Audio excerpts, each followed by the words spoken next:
You are now listening to I Feel the Truth podcast by Grace. Let's continue with my podcast video series of Business of Belief, Tart, Psychic, Astrology, Spiritual Guidance, and the Cause of Vulnerability. Also, my messages and stuff is on Spotify and also on the community board. A psychology, spiritual, documentary series exploring collective Tart culture online, psychic astrology, personal guidance, monitorized vulnerability, spiritual influence, and the emotional consequence of outsourcing personal judgment to a stranger online. The message was not meant for you. A stranger flips one card online. If this video finds you, then whisper. This message was destined for you. Millions stop strolling, and for a moment, complete strangers begin interpreting each other's lives. Exploring the explosion of collective tarot reading across TikTok, YouTube, live stream platforms, subscription communities, loneliness, emotional dependency, algorithm spirituality, and emotional targeting. Why generic messages feel personal. Emotional projection, pattern recognition, the Byron effect, heartbreak themes, and betrayal narratives. The reading often sometimes sound deeply personal because they are built from universal emotional wounds. Introduce how viewers slowly begins. Changing decision, doubting relationship, obsessively checking readings, interpreting everyday life through tarot prediction. At what point does comfort becomes emotional control? Who taught the reader how to read these cards? Card shuffling slowly in the dark. In the digital age, anyone can become a spiritual authority overnight. No certification, no accountability, just confidence, cardsmen, and an audience searching for answers. Self-trained readers, online tarot courses, spiritual branding, intuitive influencer culture. Tarot interpretation systems are learned. Readers project personal experiences. Emotional bias after reading.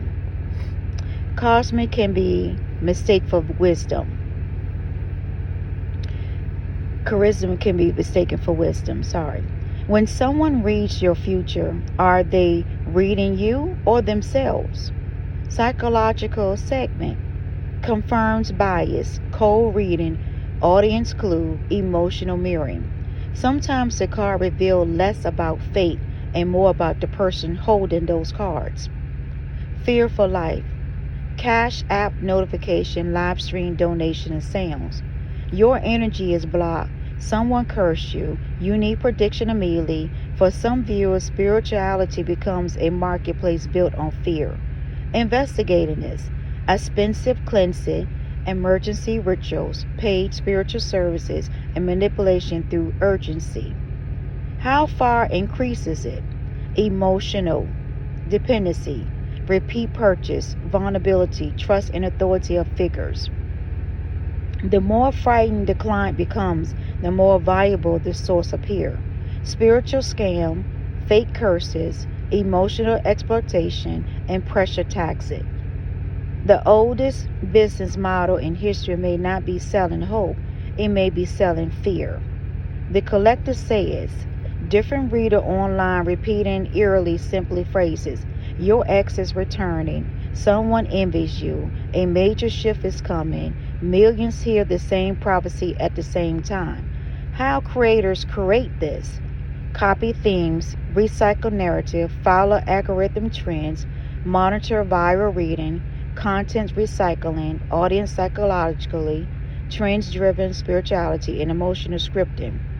Why viewers still connect emotionally, share fear, unresolved grief, loneliness, and desire for reassurance. When every reading sounds familiar, the question becomes, are people hearing the truth or hearing what fear already expects? Spiritual influencers.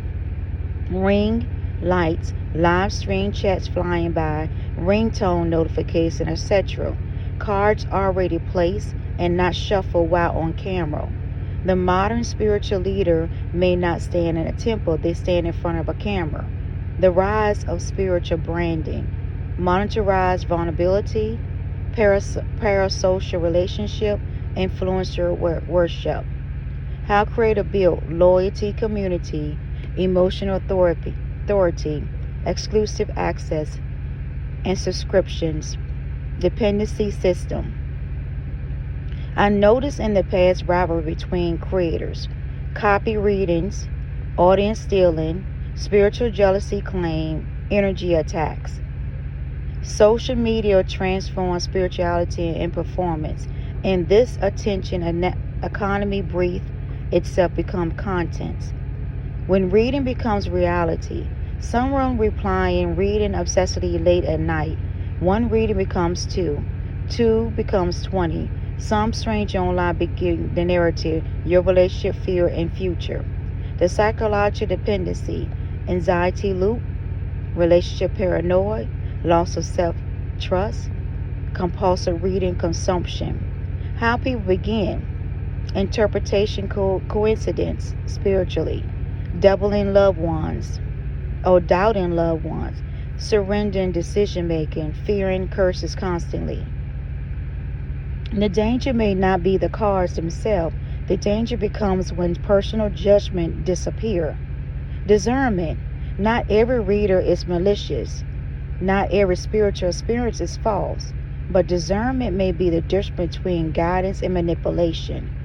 Where is the balance? Why people seek reading? Emotional pain, uncertainty, desire for meaning, want to get wealth quickly. Healthy spiritual versus manipulation, healthy balance.